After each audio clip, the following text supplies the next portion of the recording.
तो शोरूम में sales consultant आपसे बहुत सारे सवाल पूछता है जब भी आप नई गाड़ी की इंक्वायरी करने जाते हैं, और वो कुछ सवाल तो काफी सामान्य लगते हैं, लेकिन अगर आपने इन सवालों के जवाब बहुत जल्दी दे दिए तो आप नई कार खरीदते हुए बहुत ज्यादा पैसे दे देंगे।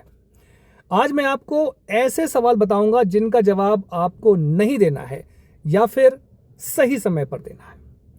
अब पहला सवाल शायद सबसे ज्यादा खतरनाक है। तो सेल्स पर्सन पूछेगा, सर आपका बजट कितना है?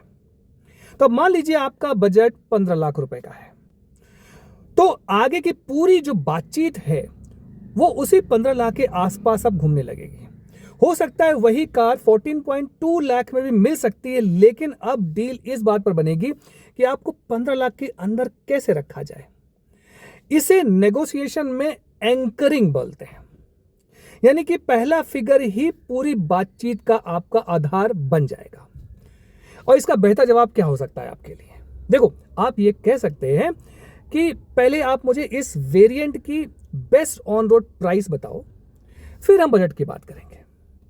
क्योंकि याद रखिए, कार की कीमत आपकी पॉकेट तय नहीं करेगी, मार्केट तय करेगी। इसलिए पहले मार्केट प्राइस जानिए, फिर अपना बजट इस्तेमाल आप कर सकते हैं। अगर आप इस स्ट्रैटेजी को समझ गए तो नई कार खरीदते समय आप हजारों नहीं, कई बार बल्कि लाखों रुपए भी बचा सकते हैं। अब दूसरा सवाल देखते हैं, सर कैश परचेज करेंगे या फिर फाइनेंस?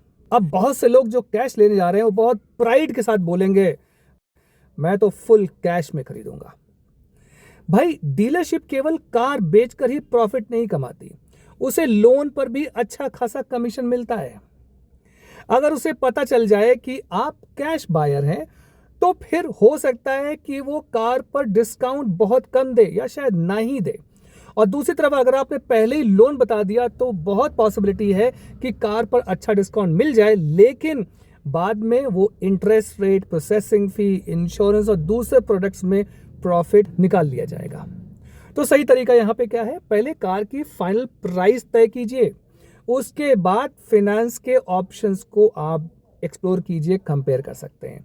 डीलरशिप का लोन ही हमेशा बेस्ट हो ऐसा कोई जरूरी नहीं, आप अपना लोन भी ले सकते हैं, अपने दूसरे बैंक से भी आप बात कर सकते हैं। मतलब पहले कार की जो फाइनल प्राइस है वो उसको सेट कीजिए आप। चलिए अगला सवाल देखते हैं, सुनने में काफी हेल्पफुल लगेगा आपको। ईएमआई, सर आप कितनी ईएमआई देना चाहते हैं? लेकिन इसी जगह पर यहां बहुत से बायर्स गलती कर देते हैं। तो अगर मान लीजिए अगर आपने कह दिया भाई 25,000 रुपए तक की ईएमआई ठीक है, अब सेल्स पर्सन कार की कीमत कम करने के बजाय कई बार क्या करेगा, लोन का टेन्योर बढ़ा देगा, इंटरेस्ट स्ट्रक्चर में थोड़ा चेंज कर देगा। वो कोशिश करेगा डील ऐसी बना दे कि जिसमें कि जो आपकी ईएमआई जो है उसकी रेंज है ना, उसी में फिट हो जाए, लेकिन टोटल पेमेंट काफी ज्यादा हो सकती है। तो याद रखिए, ईएमआई छोटी होने का मतलब कार सस्ता होना कभी नहीं होता। तो हमेशा टोटल कॉस्ट ऑफ ओनरशिप आपको देखनी है, ईएमआई पर नहीं, फाइनल अमाउंट पर नेगोशिएशन कीजिए। चलिए अगला सवाल, सर एक्सचेंज में कोई कार है? अब यहां बहुत से लोग तुरंत देना शुरू कर देते हैं, हाँ भाई मेरे पास ये गाड़ी है, इतनी पुरानी है, ऐसे वैसे है।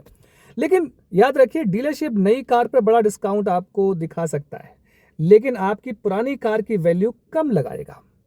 मान लीजिए नई कार पर 60,000 रुपए डिस्काउंट उसने दिया, लेकिन आपकी पुरानी कार की जो वैल्यू है उसको 70,000 रुपए या 50,000 रुपए कम लगा दिया। नेट रिजल्ट नुकसान आपका ही होने वाला है।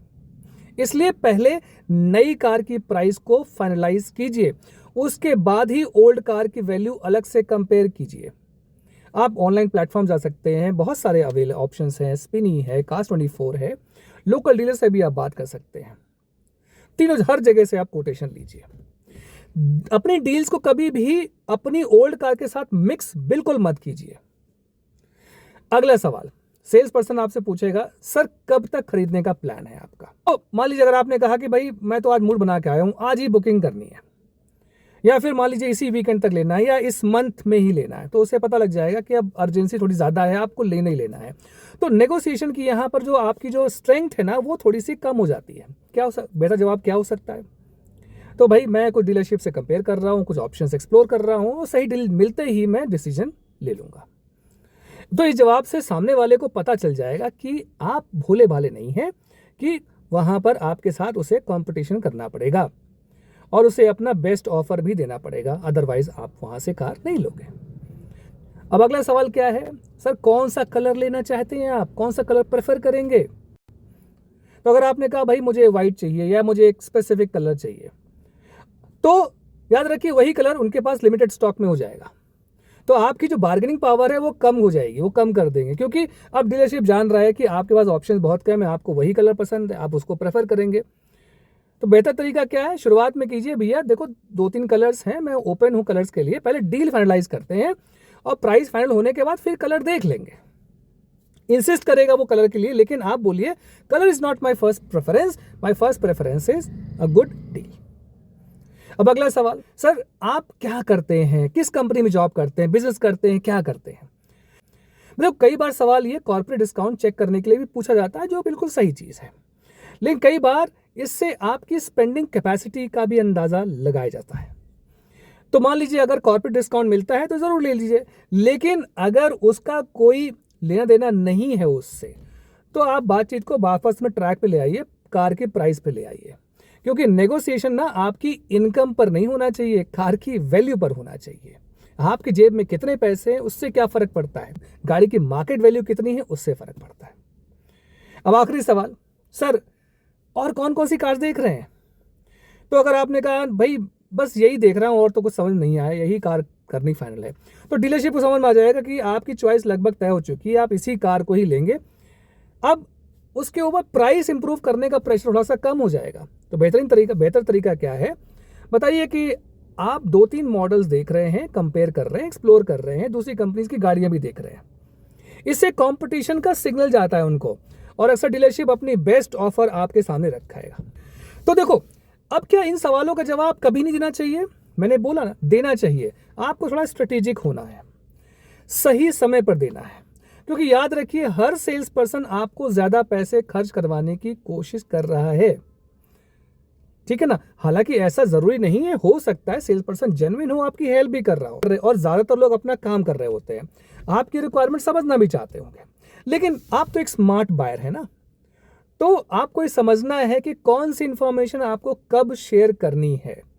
अगर आप पहले कार की प्राइस फाइनल करेंगे, फिर आपको लोन देखना है, फिर आप एक्सचेंज की बात करेंगे, उसके बाद फिर एसेसरीज और इंश्योरेंस की आप बात करेंगे, तो आपके पास नेगोशिएशन की जो स्ट्रेंथ है वो स्टेप बाय स्टेप बनी रहेगी। ये वीडियो आपको कैसा लगा कमेंट्स बताइएगा, अच्छा लगा जैसा भी लगा आप लाइक कर सकते हैं, शेयर कीजिए। मिलते किसी और वीडियो में फिर कभी।